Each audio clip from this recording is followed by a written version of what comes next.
I wanted to talk a bit about deal evaluation. So, after you get your buy box dialed in, the next step is you're looking at dozens and dozens of listings from wherever.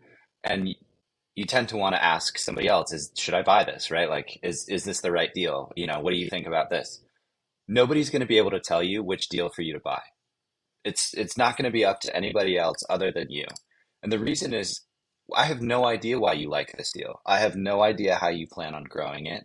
I have no idea how you plan on executing on these strategies. There is a deal, for each individual deal, it could be a great deal or a terrible deal, depending on who is buying it.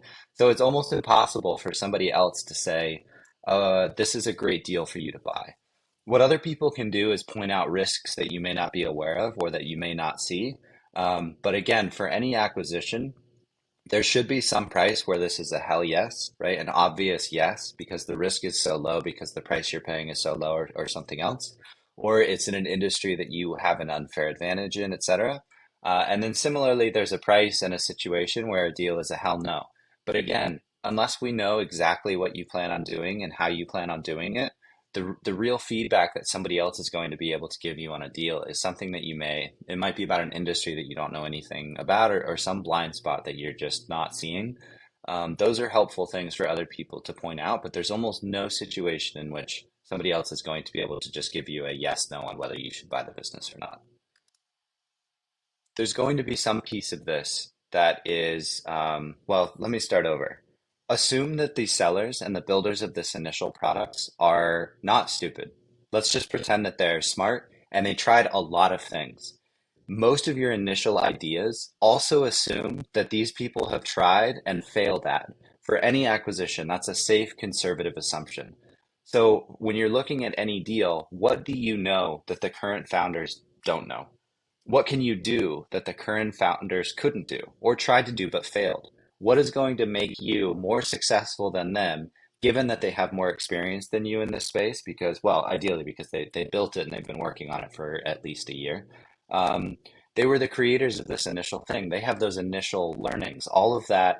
One of the downsides of entrepreneurship through acquisition, or just acquisitions in general, is that you don't go through that initial pain of discovering product market fit. And there's almost no way for them to transfer those initial learnings and nuances over to you. You get the final product, right? Which is great. That's what we want. That's what I prefer. But it still leaves you a little bit blind to these areas where you're looking at a listing. You are at a huge information disadvantage because they have all this operating history that you do not have, and that can be extremely dangerous. So again, I would just consider every founder that you come across, every product that you come across is run by founders who are very intelligent and have tried 8 out of the 10 ideas that you have. So you really need to be coming into this thing with much, much more than, hey, what do you think about this deal? It's why do you like this deal? How are you going to grow it? Can you try and test that growth strategy before buying the business? So silly example, we're selling a cold email agency right now. Can you go try and acquire a customer for that cold email agency before you buy the business? In diligence, you have typically 30 days. That's a great use of diligence. Go try and find a new customer for the thing and go test those strategies, because if you fail, if that doesn't work, then maybe you shouldn't be buying the business, which is totally okay. That's part of what diligence is about, right? Is figuring out if this is the right thing that you want to buy. And part of diligence should be testing out some of the assumptions that you have going in, because again, the founders have probably tried this, and two, you're probably wrong, and that's just part of how this kind of game is played. And I don't bring this up to discourage anybody from doing this, but this is really where the rubber hits the road. After, you initially get sort of, okay, this is in my ideal world what I'm looking for. You hit reality where there's a market, there's only so many deals available in your price range, in your tech stack, in your world, or something that you'd feel comfortable acquiring. And the reality is there's not going to be as many as you think there are. You might have to wait months and months and months. A lot of people get stuck here, and many people never get past this, right? They never really learn how to evaluate a deal. They never learn how to get comfortable with the deal that they're evaluating. And so they never, ever, ever move forward. They're just in this continuous process of searching. And so I hope by asking these kind of tough questions and really feeling the reality of like, oh my gosh, this is actually really difficult to identify a great business. It's because it is hard, it is difficult.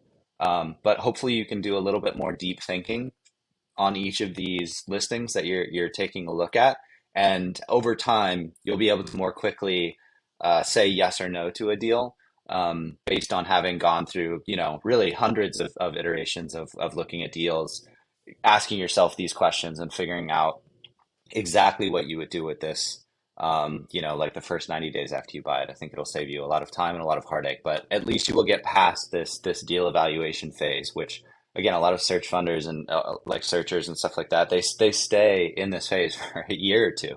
And that's very common. That's very common. I think, don't quote me on this, but I think the average time it takes for a search funder, like when somebody's being a searcher in a search fund, it takes them at least over a year, if not two, before they actually find a deal and go and acquire something. So, um, our timeline hopefully is a little bit shorter. Our first acquisition, I think, came after maybe 2 months of searching. But again, this was before I had like any idea what I was doing or anybody I spoke to or any help whatsoever. This was just me and two other guys just kind of winging it. So hopefully we can be a little bit more efficient together. But I hope these questions are a little helpful, and I hope you start to feel the reality of why this is really difficult. And this is the part of being a really good investor. What is a really good investor? Being able to evaluate these deals and see magic where maybe the previous founders couldn't, or be able to execute in a way that the previous founders couldn't, but that you can, due to ideally some extremely unfair advantage.